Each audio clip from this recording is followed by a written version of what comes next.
All right, guys, welcome back. We have another fragrance from the designer realm. This is Paco Rabanne's Invictus Victory Elixir. I don't own the original Invictus Victory. I found this, it was on Joma Shop for a good price, and it was in my budget, and I was like, those notes look good. So it's not really a blind buy. I picked out some stuff I knew I kind of would like based on the notes, but I've never smelled anything from this particular offshoot of the Invictus line. In fact, I've only ever owned, and I only own Invictus, the original EDT formulation. So without further ado, there it is. If you can't tell, it's got like I'll have to move this. If I move this light over to here, maybe, yeah, you see that little blue gradient there? That's what it's kind of got going on. So you got that little bit of blue that's kind of see-through. Yeah, so sorry about the lighting. I probably should not have had a black background, but now we can see it a little better. The box really doesn't want to pick up on the camera because I have this black background, plus my shirt's kind of on the darker side. All right, but now we got this here, so we can kind of see that blue coming out. Let's go ahead and talk about those notes real fast, and I go over my review procedure. So first up, we got lavender, cardamom, and black pepper in the opening. So that's kind of an aromatic, kind of spicy thing going on there. We got middle notes of incense and patchouli. My wife loves patchouli, so maybe she'll like this on me. And then base notes of vanilla and tonka. So a very nice vanilla base is what that looks like. And to me, tonka is just a dusty smelling vanilla, in my opinion. That's what tonka always kind of comes off as.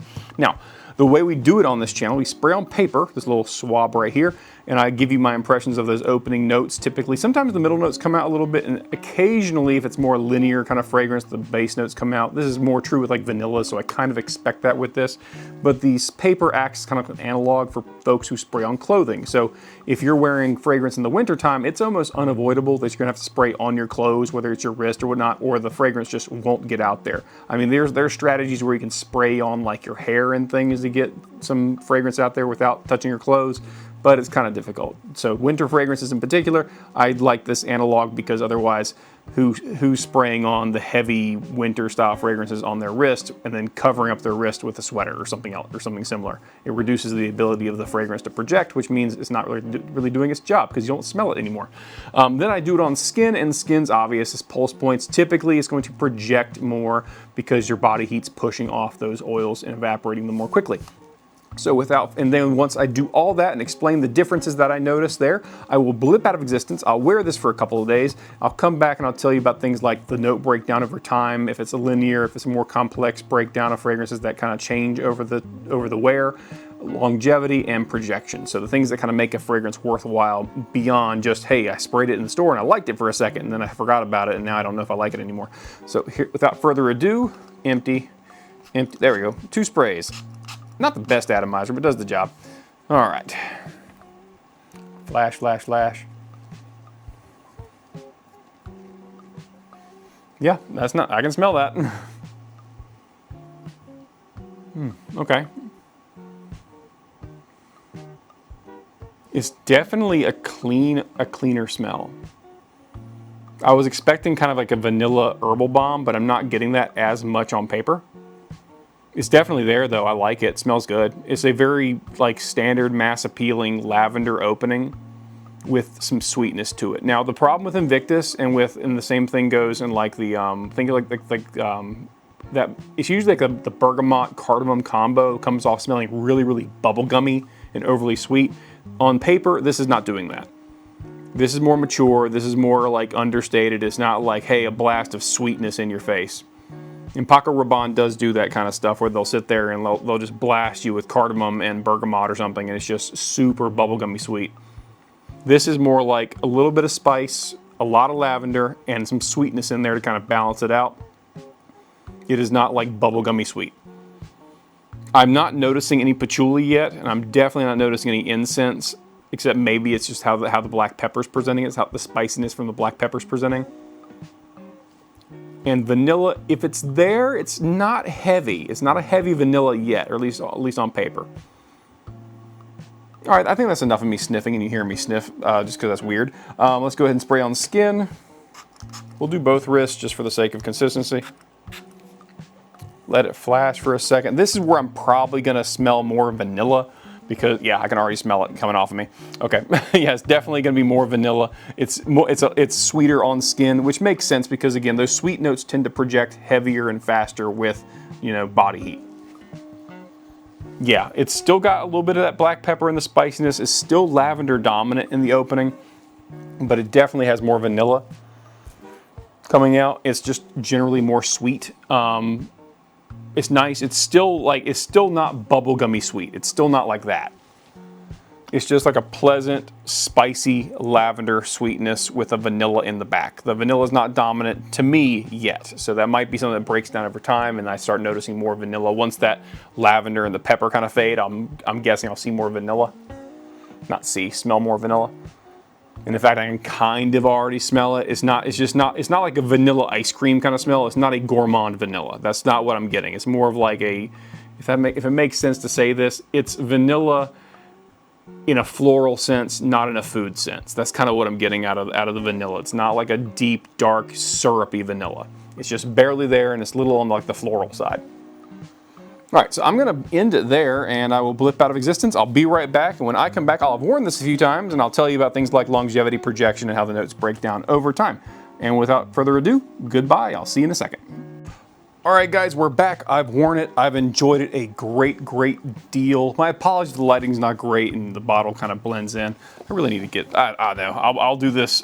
I'll be extra fancy about this and put something white in there that's gonna offset and make it look a little more like it's got some contrast to the color. But yeah, it's great fragrance. It's good. Invictus Victory Elixir, it does the job exceedingly well. It's a very nice vanilla fragrance. I'm going to go ahead and say it's probably more appropriate for the fall and winter. Maybe I've been wearing it mostly at night when I go to bed to kind of learn more about the longevity of the fragrance. But I wore it during the day for a few times, and it's just well done. The best part about it is if you want a masculine vanilla, this is like a quintessential masculine vanilla. It opens up with that lavender and it's cardamom, lavender, and pepper in the opening, as you can see on the note list there. But it's also spicy, aromatic, but also vanilla. So you get the vanilla in there, and then when it goes, the middle notes start coming out. That incense ends up being like a nice smoky vanilla. It's kind of like dusty tonka coming in there as well. It's essentially, it starts off as a somewhat aromatic floral vanilla, and then you end up with a smoky, incensey vanilla as it dries down. It's excellent. It's very well presented. I enjoyed it. I enjoyed pretty much every second of wearing this. It just does a very good job. But other than that, there's not much to say about the note breakdown. It's not a super complex breakdown. It's just done very well. As far as longevity goes, I could smell this on my skin 8 hours later, and this is one of those fragrances also that when I would go out and work out in my garage. It's 95 degrees right now in the south, and it was hot in there, and I could smell it coming off me even stronger as my body temperature rose and I was in the heat. So this thing projects well when you get hot, although not necessarily the fragrance combo you want for the deepest, hottest parts of summer. But I'm just using it to point out it does project, it does last a long time. 8 hours later, I could smell that smoky vanilla combo on my skin, a little bit of dusty tonkiness to it, that dusty sweet vanilla in the tonka bean. But the longevity is great. Projection 4 hours, and if you want to overspray this, again, wouldn't do it during the summer just because it's hot and it might come off a little cloying and sticky and gross. But when you get to the winter months, spray away. It's just a safe, fresh is the wrong word. It's a safe masculine vanilla. It's just aromatically done very well with that smoky incense. It's not super youthful. So if you're looking for something from this designer, Paco Rabanne, that you like the house, you like the fragrance designers out there, this is a great option. If you're looking for something a little more on the mature side, not old man mature, but like, hey, I'm going to work and I'm in my mid-20s, like that vibe all the way up to like age 50. You're good. Like that's a good range. This is not a college kid fragrance unless maybe it's like the dead of winter on like a winter campus or something, and you're like, I want to smell good for the winter. But again, age is kind of a relative thing with fragrance. It's just more or less what people feel comfortable with. But yeah, overall, a great fragrance. It does a good job. I don't have any negative notes about it. The only way you'll think of this negatively is if you just don't like these notes. If you're not a fan of, the only note I didn't pick out was the patchouli. So if you were hoping for a lot of patchouli, I didn't really notice the patchouli in this, although it's listed in the notes. But that's my only critique, is I couldn't smell the patchouli, and that could just be my nose. But overall, it's a great fragrance, and it does the job exceedingly well. So if you want something that's in this DNA, that's like a aromatic vanilla, that's somewhat floral, that dries down to like nice smoky vanilla without the gourmand note, so it's not like a syrupy vanilla, this is all for you. This is a great option. But yeah, that's all I got for this, guys. If you have any questions, leave them in the comment section, and thanks for watching, and have a great day.